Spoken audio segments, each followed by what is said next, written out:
Hello friends, నేను రాజు గారు. జనసేన పార్టీలోకి రాజా సింగ్ వస్తున్నాడా? రీసెంట్గా రాజా సింగ్ చేసినటువంటి కామెంట్స్, ఆయన మొన్న 2-3 రోజుల కిందట ఒక వీడియో రిలీజ్ చేశారు. దాంట్లో ఆయన చెప్పింది ఏంటంటే, పవన్ కళ్యాణ్ గారు తెలంగాణలోని అన్ని నియోజకవర్గాల్లో పోటీ చేయాలి, ముఖ్యంగా గ్రేటర్ హైదరాబాద్ ఎన్నికల్లో పోటీ చేయాలి. అలాగే బీజేపీ ఉన్నా కూడా అంతంత మాత్రమే, ఒకటి కాంగ్రెస్, 2 బీఆర్ఎస్ పార్టీ, ఇక బీజేపీ అంటారా, మా పార్టీ ఇక్కడ అంత బలంగా లేదు. జనసేన పార్టీకి 3వ ప్రత్యామ్నాయంగా అవకాశం ఉంది. పవన్ కళ్యాణ్ గారు అనుకుంటే ఖచ్చితంగా ఇక్కడ తెలంగాణలో గట్టిగా బలంగా నిలబడితే తెలంగాణలో ముఖ్యమంత్రి అయ్యే అవకాశాలు కూడా ఉన్నాయి అని చెప్పి ఆయన మాట్లాడారు. ఆ తర్వాత ఈ వీడియోని జన సైనికులు పెద్ద ఎత్తున వైరల్ చేశారు. ఇక దీన్ని బట్టి మనకు అర్థమయ్యేది ఏంటంటే, రాజా సింగ్కు జనసేన పార్టీలో చేరాలనే ఒక ఆలోచన కలిగినట్లుగానే కనిపిస్తుంది. మరి రాజా సింగ్ జనసేన పార్టీలోకి వస్తే, అంటే ఆయన ఉద్దేశం కూడా అదే, జనసేన పార్టీలోకి వస్తే నాకు ప్రముఖ స్థానం ఇస్తే, నాకు ప్రయారిటీ ఇస్తే ఖచ్చితంగా జనసేన పార్టీలో నేను ఉంటాను, జనసేన పార్టీని బలోపేతం చేయడానికి నా వంతు ప్రయత్నం చేస్తాను అనేది ఆయనకు అత్యంత సన్నిహితంగా ఉండే కొంతమంది వ్యక్తుల దగ్గర చెప్పిన మాట. ఈ వీడియో రిలీజ్ చేసిన తర్వాత వాళ్ళు అడిగినప్పుడు ఆయన చెప్పిన మాట. నాకు ఇంట్రెస్ట్ ఉంది.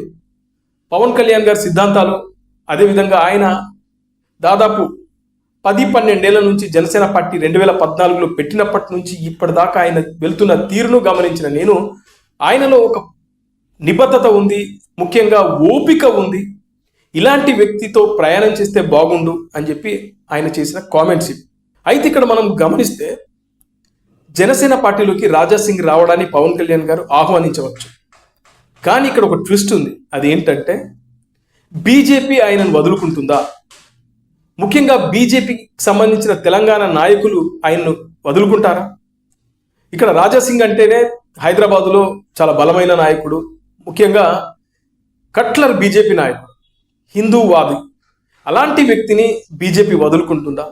ఒకవేళ పవన్ కళ్యాణ్ గారు తీసుకోవాలని అనుకున్న బీజేపీ పెద్దలు మీరు ఎందుకు తీసుకుంటారు ఆయన అని చెప్పి కట్టడి చేసే అవకాశాలు కూడా ఉన్నాయి. అయితే ఇక్కడ రాజా సింగ్ నేను జనసేన పార్టీలోకి వెళ్ళాలని మొండిపట్టు పడితే ఆయన్ను అడ్డుకునే వాళ్ళు ఎవరు ఉండకపోవచ్చు. అయితే పవన్ కళ్యాణ్ గారు ఆయన్ని జనసేన పార్టీలోకి ఆహ్వానిస్తారా లేదా అనేదే ఇక్కడ పెద్ద క్వశ్చన్. ఇక చూస్తే తెలంగాణలో బీజేపీ పార్టీ రోజు రోజుకి డౌన్ అవుతుంది. ఇది పచ్చి వాస్తవం. తెలంగాణలో 3వ ప్రత్యామ్నాయంగా బీజేపీ ఖచ్చితంగా అధికారంలోకి వస్తుంది అని 2023 ఎన్నికల్లోనే చాలామంది అనుకున్నారు. బండి సంజయ్ ఉన్నప్పుడు బీజేపీ ఒక వెలుగు వెలిగింది నిజానికి. కానీ బండి సంజయ్ని పక్కన పెట్టిన తర్వాత బీజేపీ గ్రాఫ్ మొత్తం పడిపోయింది. బీజేపీకి సరైన నాయకుడు లేడు తెలంగాణలో, దమ్మున్న నాయకుడు లేడు. నీకు ఖచ్చితంగా చెప్పాలంటే దమ్మున్న నాయకుడు లేడు. బీజేపీని ఒంటి చేత్తో లాగే నాయకుడు లేనేలేడు తెలంగాణలో. అదే బీజేపీకి పెద్ద మైనస్. ప్రస్తుతం బండి సంజయ్ పరిస్థితి అంత బాగలేదు. ఒకవైపు కొడుకు పైన కేసులున్నాయి. ఇలాంటి వ్యక్తిని మళ్ళీ తీసుకొచ్చి తెలంగాణ బీజేపీ ప్రెసిడెంట్గా చేస్తారా అంటే ఇక్కడ ఆలోచించాల్సిందే. ఇలాంటి సమయంలో రేపు వచ్చే ఎన్నికల కోసం బీజేపీ పార్టీ ఒక బలమైన నాయకుడిని ముందు పెట్టాల్సిన అవసరం ఉంది. ఇక బీజేపీది మరో విచిత్రమైన పరిస్థితి, ముఖ్యంగా తెలంగాణకు సంబంధించిన బీజేపీ నాయకులది చాలా చాలా విచిత్రమైన పరిస్థితి. అది ఏంటంటే, పవన్ కళ్యాణ్ లాంటి ఒక నాయకుడు, చరిష్మా ఉన్న నాయకుడు, ఆయన అంటే యూత్కి చాలా ఇష్టం.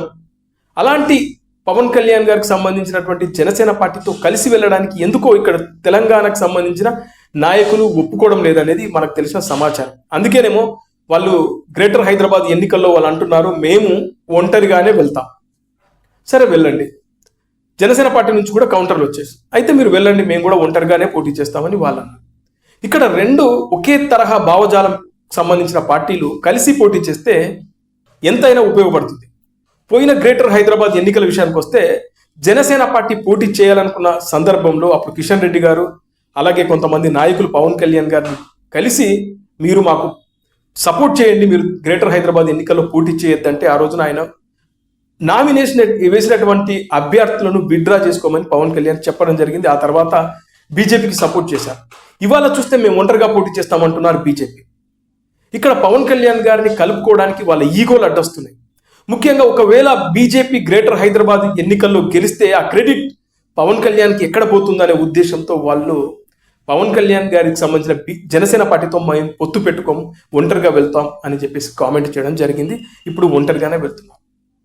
అలాగే చూస్తే జనసేన పార్టీ విషయానికి వస్తే గ్రేటర్ హైదరాబాద్ ఎన్నికల్లో పోటీ చేయాలి, అదేవిధంగా వివిధ నియోజకవర్గాల్లో పోటీ చేస్తే ఇప్పుడు కాకపోయినా ఇంకా 5-10 సంవత్సరాలకైనా తెలంగాణలో జనసేన పార్టీ బలపడడం ఖాయం. ఇప్పుడిప్పుడే కొంతమంది నాయకులు వస్తున్నారు, జనసేన పార్టీలో చేరుతున్నారు. ఇప్పటికిప్పుడు జనసేన పార్టీ ఏదో ఎక్కువ సీట్లు గెలుచుకుంటుంది, అధికారంలోకి వస్తుంది అనుకోవడం కాదు, కానీ పార్టీని బలోపేతం చేసుకోవడం మీదనే పవన్ కళ్యాణ్ గారు దృష్టి పెట్టారు. కాబట్టి రాజా సింగ్ లాంటి నాయకులు గనక జనసేన పార్టీలోకి వస్తే చాలా చాలా బాగుంటుంది. జనసేన పార్టీ బలపడడానికి చాలా అవకాశాలు ఉంటాయి. కానీ బీజేపీ అధిష్టానం ఒప్పుకుంటుందా? ఇక్కడే అసలు ట్విస్ట్.